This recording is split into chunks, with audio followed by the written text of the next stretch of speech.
एक गांव के खेत में एक किसान अपने स्कूटर को चालू करते ही उससे जुड़ा मोटर पंप चालू होकर उसके अंदर से पानी आकर खेत में गिरने लगा। वो किसान बहुत खुश होकर वहां खड़े युवक को धन्यवाद किया। एक और जगह वो युवक एक गरीब छात्र के साइकिल से एक बैटरी जोड़ के उसे चलाने के लिए कहा।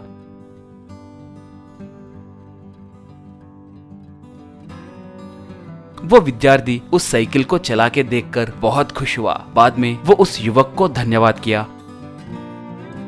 ऐसे वो युवक गांव वालों के लिए JCB tractor, double decker auto rickshaw, fish cutting machine, onion ATM, उर्वरक छिड़कने वाला ड्रोन, लॉन्ग व्हील्स मोटरसाइकिल, ऐसे तरह तरह के जुगाड़ बनाकर देने लगा। उस युवक का नाम नंदन था। वो बहुत अच्छा था, दूसरों के भलाई के लिए सोचते हुए हरदम उनके मदद के लिए तैयार रहता था।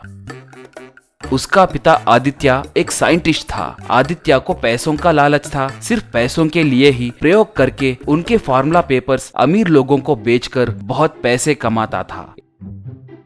एक बार नंदन लैब में आदित्य के लैपटॉप में कुछ देख रहा था। तभी अचानक आदित्य वहां पर आया।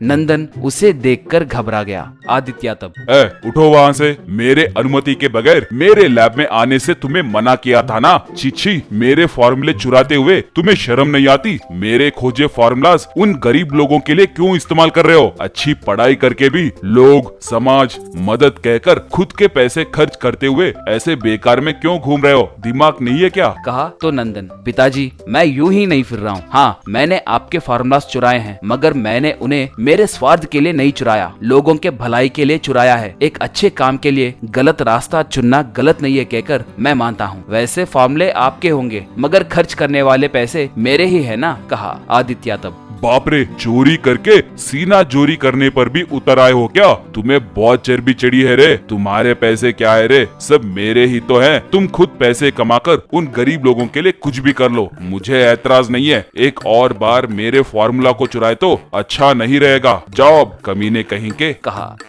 एक बार आदित्य एक कार को फ्लाइंग कार के जैसे बनाता है।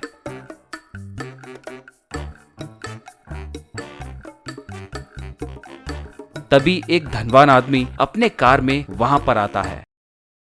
आदित्य तब, आइए सर, आइए, आपका पूछा एक्सपेरिमेंट सक्सेस हुआ है। ये देखिए, यही हमारी फ्लाइंग कार है। अमीर लोग ट्रैफिक में फंसे बिना ये कार हवा में उड़ते हुए उन्हें उनके कहे जगह पर पहुंचाती है। किसी भी हालत में एक्सीडेंट नहीं हुए जैसे मैंने इसका डिजाइन किया है। आइए दिखाता हूँ, कहकर उसमें बिठाकर कार को ऊपर उड़ाया।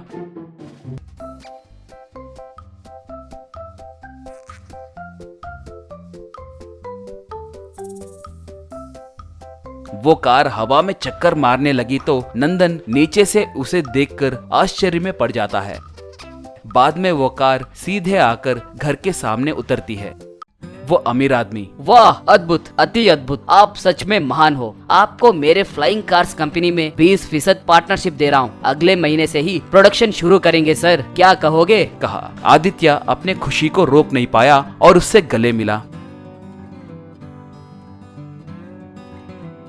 उस आदमी के जाने के बाद उस कार को ही देख रहे नंदन से आदित्य, क्यों रे, तुम्हारा मुंह खुला का खुला ही रह गया? अंदर मक्खी जाएंगे, जरा संभल के। क्यों, ऐसे एक कार को तैयार करके इस गांव के मजदूर लोगों को चढ़ाकर घूमने के लिए सोच रहे हो क्या? मैं ये फॉर्मूला तुम्हें कभी मिलने नहीं दूंगा, कहकर हंसकर वहां से चला गया। एक बार उस गांव में भयानक बाढ़ आई।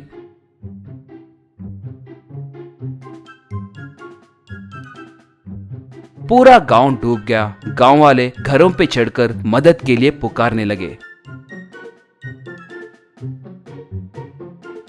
नंदन का घर ऊंचाई पे होने के कारण उसका घर ज्यादा डूबा नहीं था। नंदन घर के सामने खड़े होकर लोगों की मदद कैसे करना है कहकर सोचने लगा। आदित्य शहर से घर लौटते समय उसकी कार एक ब्रिज के पास आते ही तेज बाढ़ के कारण वो ब्रिज टूट गया और कार पानी में गिर गई। आदित्य पानी में कूदकर तैराकी करते हुए पानी के बीच में के एक पेड़ पे चढ़कर बैठ गया। वो घबराते हुए नंदन को फोन किया। नंदन फोन उठाते ही आदित्य उसे बचाने के लिए पूछा। अब नंदन को क्या करना है कुछ समझ नहीं आ रहा था। तभी उसे वहां पर वो फ्लाइंग कार दिखाई दी। वो उस पे चढ़कर उसे चालू किया। वो कार हवा में उड़ने लगी। वो ऐसे उड़ते हुए जाने लगी तो घरों पे चढ़े लोग उसे दंग होकर देखने लगे।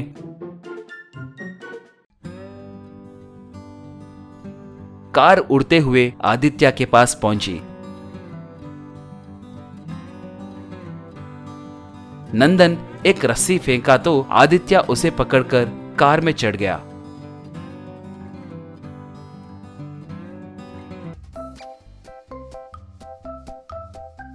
बाद में कार घर के सामने उतरी।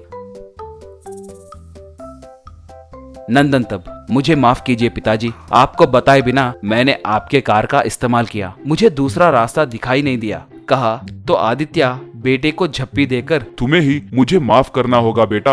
एक पिता होने के नाते मुझे तुम पर नाज है। कोई भी आविष्कार समाज के लिए उपयोगी ना हो तो वो बेकार है कहकर मुझे आज समझ आया है। अब से मैं पैसों के लिए आविष्कार नहीं करूंगा। अब मेरे सारे प्रयोग सिर्फ समाज के लिए ही करूंगा। जाओ, जाकर लोगों को बचाओ, कहा।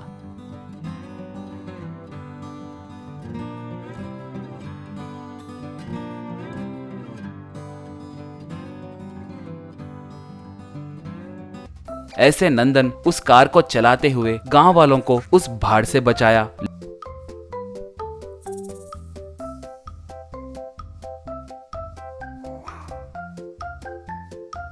लोग उसकी प्रशंसा किए।